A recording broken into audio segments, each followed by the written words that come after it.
مولانا احمد عالم صاحب اللہ دامت برکاتہ القدسیہ، دیگر معزز مہمان ناظرین کرام، سادات کرام، مشاہدین کرام، محترم اسلام، السلام علیکم ورحمۃ اللہ وبرکاتہ۔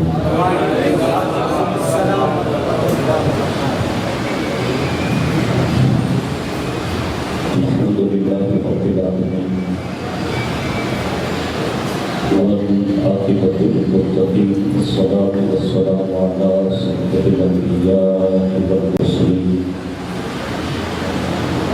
وعلی آلہ واصحابہ وازواجہ وذریاتہ واہل بیتہ وابنہ الرؤوف الأعظم الجلال ومعین الملة والدین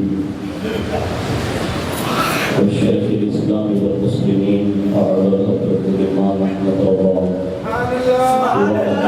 عباد الله الصالحين أجمعين، أما بعد، فأعوذ بالله من الشيطان الرجيم، بسم الله الرحمن الرحيم، محمد رسول الله والذين معه أشداء على الكفار، صدق الله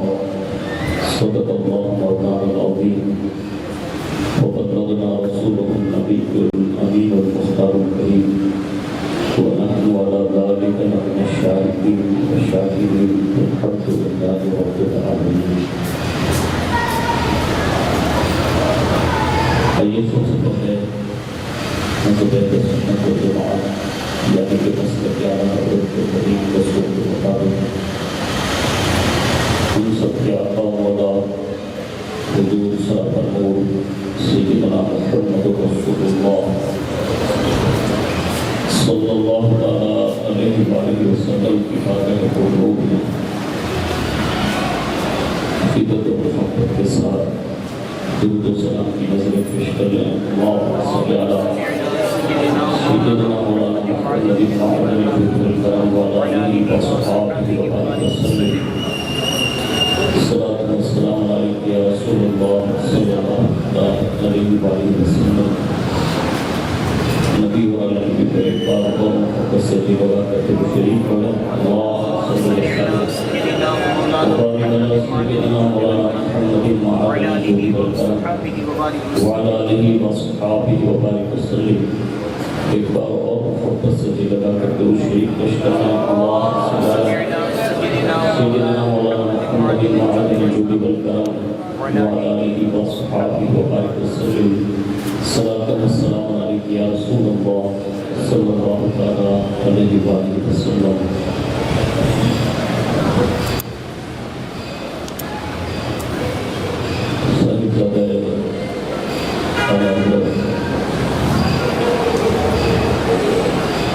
مفتی اعظم امین علیہ رحمۃ اللہ، حضور رحمت عالم صلی اللہ تعالیٰ علیہ وآلہ وسلم کی بارگاہ حضور میں خطاب پیش کرتے ہوئے یوں کہتے ہیں کہ تو شمع رسالت ہے عالم تیرا پروانہ، تو شمع رسالت ہے عالم تیرا پروانہ، تو ماہ نبوت ہے اے جلوہ جانانا، تو ماہ نبوت ہے اے جلوہ جانانا۔ اور کہتے ہیں جو ساقی کوثر کے چہرے سے نقاب اٹھے، ساقی کہتے ہیں پلانے والے کو، اور کوثر قرآن نے بیان کیا ہے اِنَّا أَعْطَيْنَاكَ الْكَوْثَرَ۔ اور جب حضور سے یہ عرض کیا گیا کہ حضور یہ کوثر کیا ہے، تو حضور نے فرمایا کہ اللہ رب العزت مجھے قیامت کے دن حوض کوثر عطا فرمائے گا، اور اس حوض کی خوبی یہ ہے، ہمارے یہاں بھی حوض ہے لیکن یہ وہ حوض ہے کہ جہاں وضو نہیں کرایا جائے بلکہ اس کے 4 کونے اور ایک کونے پر حضرت سیدنا ابو بکر صدیق رہیں گے، دوسرے کونے پر حضرت عمر بن خطاب رہیں گے، ایک کونے پر حضرت عثمان بن عفان رہیں گے، اور چوتھے کونے پر حضرت شیر خدا علی المرتضی فاتح خیبر رہیں گے۔ اب جو بیچ کی جگہ خالی ہیں وہاں کیا ہوگا؟ رسول اللہ فرماتے ہیں کہ حوض کے تمام کناروں پر میری پوری ذریت کھڑی ہوگی، یعنی میری اہل بیت اطہار کھڑی ہوگی، اور وہ سب کے سب حوض کوثر کے قریب جو برتن ہوں گے جو سونے اور چاندی کے بنے ہوں گے ان کو وہ بھر بھر کر کھڑے ہوں گے۔ جیسے ہی میرا کوئی امتی یہاں آئے گا حوض کوثر پر تو میری اہل بیت اور یہ میرے چار یار انہیں حوض کوثر سے سیراب کر دے جائیں گے،